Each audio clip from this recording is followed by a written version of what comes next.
We should have an independent ethics counselor for journalists, and that includes headline writers. Because I'm getting tired of seeing these torqued up headlines. The headline has Manley saying the Prime Minister offended Canadians. In the article, the Deputy Prime Minister refers to the so-called Shawinigate affair, saying the Prime Minister's calls to the Business Development Bank on behalf of a loan for a hotel in his riding was something the Prime Minister shouldn't do again. Hours after seeing this headline, Manley denied he was criticizing his boss for a lack of ethics.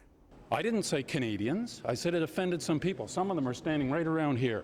To print headlines after a couple of days like we've had in the House of Commons, in order to suggest that somehow or other I was questioning the Prime Minister's integrity. We're putting out guidelines because the Prime Minister makes integrity a key factor of his government.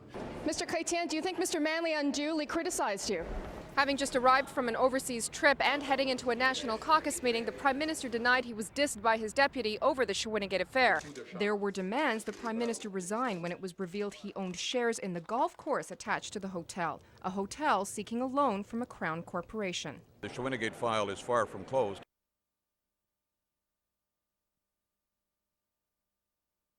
There's already a Mounties probe into 3 federal contracts granted to a Quebec ad agency with Liberal ties, after the Auditor General found that civil servants, when granting those contracts, broke just about every rule in the book.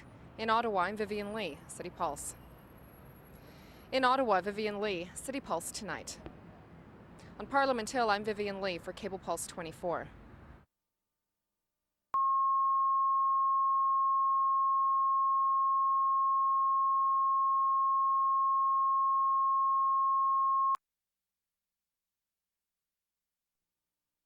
Don't the people of Canada still have a right to know what's going on with this kind of sleaze and patronage? As the opposition continued its assault on the government for case after case of alleged ministerial corruption, give me the names of the guys who are leaking to you, and you will have a great story. The Prime Minister hinted at punishment for any backstabbers in his own caucus or the bureaucracy.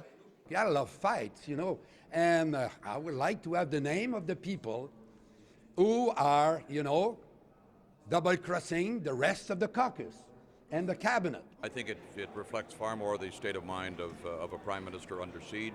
That lively exchange with reporters took place because the Prime Minister was asked if he believed any Liberal MPs were trying to undermine his leadership. An aide to Chretien later said the Prime Minister has no reason to believe that leaked stories to the press about alleged corruption is coming from inside his own caucus.